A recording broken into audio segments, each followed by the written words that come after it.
Você crê dessa forma? O mesmo texto do capítulo 5 de 2 Coríntios vai dizer assim, ó: isto é, Deus em Cristo, reconciliando consigo o mundo, não lhes imputando os pecados, pôs em nós a palavra da reconciliação, ou seja, não lhes imputando mais o pecado. Mas nós ainda somos pecadores? Somos pecadores, mas esse pecado não é mais imputado. Quando Deus olha para nós, Ele não nos vê como pecadores, Ele nos vê como santos, como os salvos. Ele vê Cristo em nós. Essa é a nova vida. Dentro do mesmo texto, Paulo vai discorrendo, ele vai falar sobre o ser embaixadores. Nós já citamos esse texto aqui também. No verso 20 ele diz: de sorte que somos embaixadores de Cristo, como se Deus por nós rogasse. Rogamo-vos, pois, da parte de Cristo, que vos reconcilieis com Ele. Ele fala da ideia dos embaixadores. Nós já falamos sobre isso aqui. E eu sei que você sabe também, mas o embaixador, para ser um embaixador, ele é um representante de uma nação. Lembra que nós falamos, ele é o representante de uma nação. Para ele ser o representante de uma nação, ele precisa fazer parte daquela nação. Um estrangeiro não pode ser o embaixador de uma nação. Tem que ser alguém que está dentro da nação.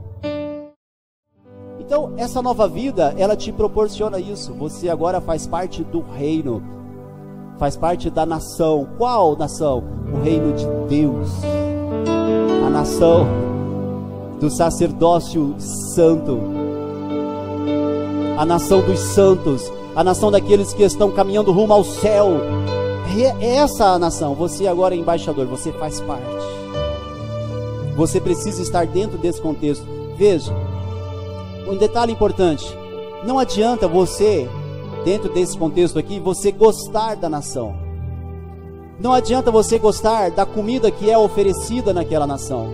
Não adianta você gostar da cultura daquela nação. Não adianta você gostar de tudo que acontece naquela nação. Porque infelizmente, amados, alguns de nós são assim. Estão aqui porque gostam do louvor. Que louvor bonito que nós tivemos aqui. Alguns estão aqui porque gostam desse louvor aqui. Alguns estão aqui porque gostam de ouvir a pregação. Mas perceba algo, é só isso. Você tem motivações para estar dentro do contexto da nação, do louvor, da pregação. Você gosta de estar com um amigo que vem. Você gosta do ambiente, entende? Mas você não faz parte da nação. Isso é uma verdade que precisa ser dita. Porque, amados, o que é da nação não é aqueles que conhecem o contexto da nação, é aqueles que fazem parte dela. Deus não está procurando pessoas que conheçam o seu reino, mas que vivam lá. E o que vai acontecer hoje, de modo oficial para alguns, você vai passar a viver lá, agora. E para todos nós, eu creio que em nome de Jesus, nós vivemos lá. Mas entenda algo. A ideia, amados, não é ter pessoas. A ideia de Deus não é ter pessoas que têm conhecimento do reino. Ele quer pessoas que vivam lá. Pessoas que falam não daquilo que conhecem, mas daquilo que vivem. Percebe que tem uma diferença? Tem muita gente, amados, que vai estar dentro desse contexto. Mas nós precisamos ter alguns cuidados. Amém? Glória a Deus. Vamos num outro texto aqui, amados. Em João capítulo 4, rapidamente, para nós entendermos mais um parâmetro aqui dessa nova vida. E para que a gente entenda que esse momento aqui é o momento de compreender quem Deus é. E de fato compreender quem Ele é. João capítulo 4, verso 9.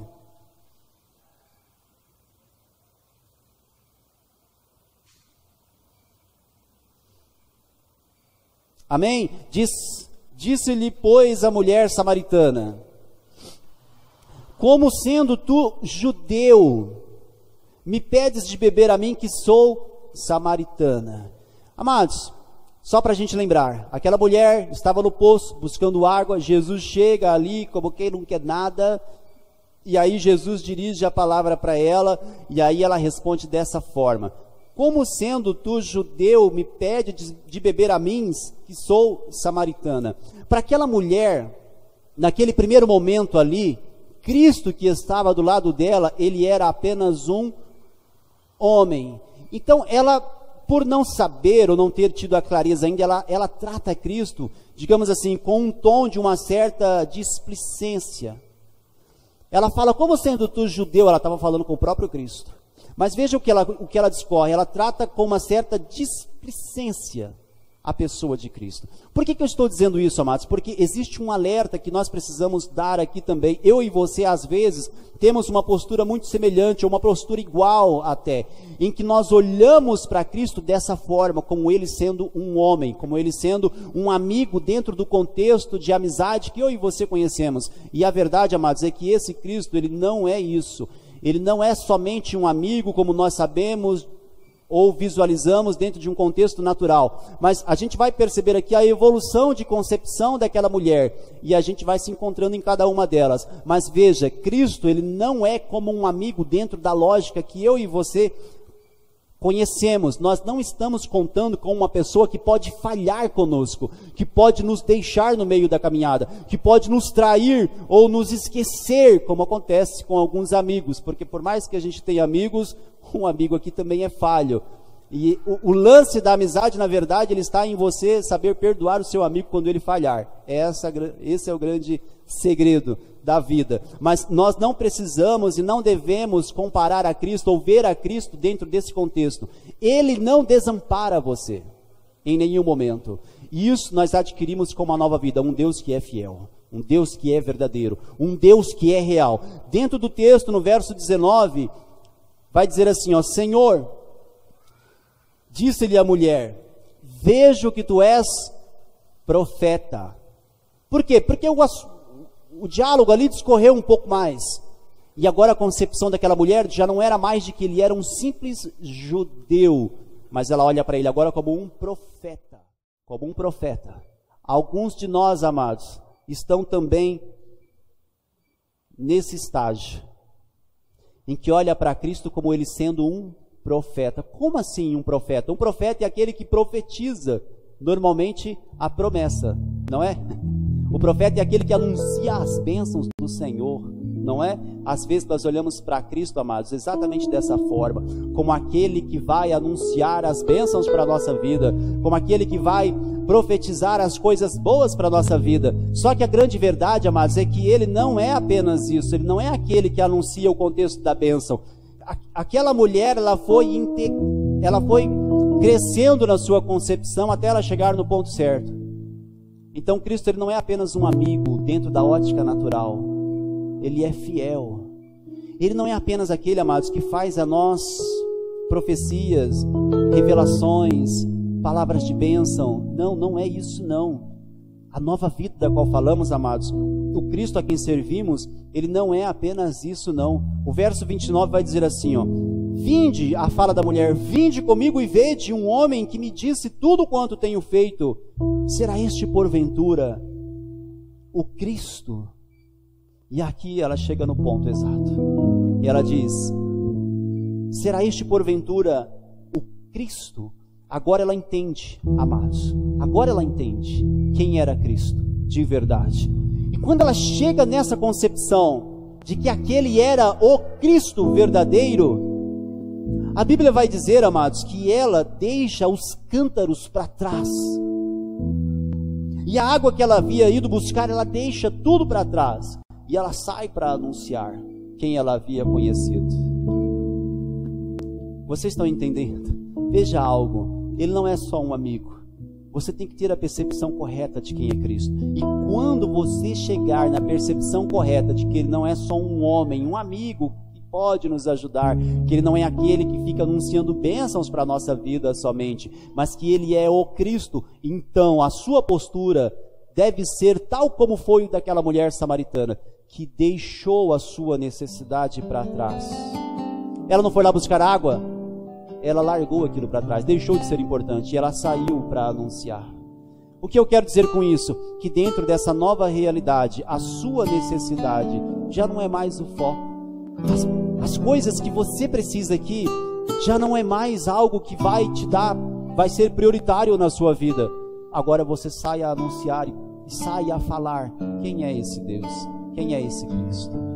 Então não é que o que nós vivemos aqui deixa de ser importante, não. É que o que nós vivemos aqui deixa de ditar as regras para nós.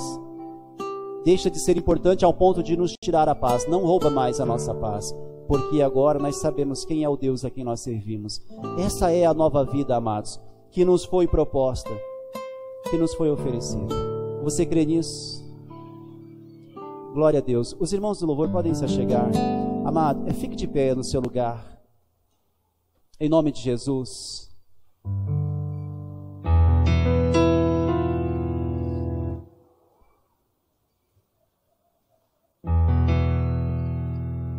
Glória a Deus.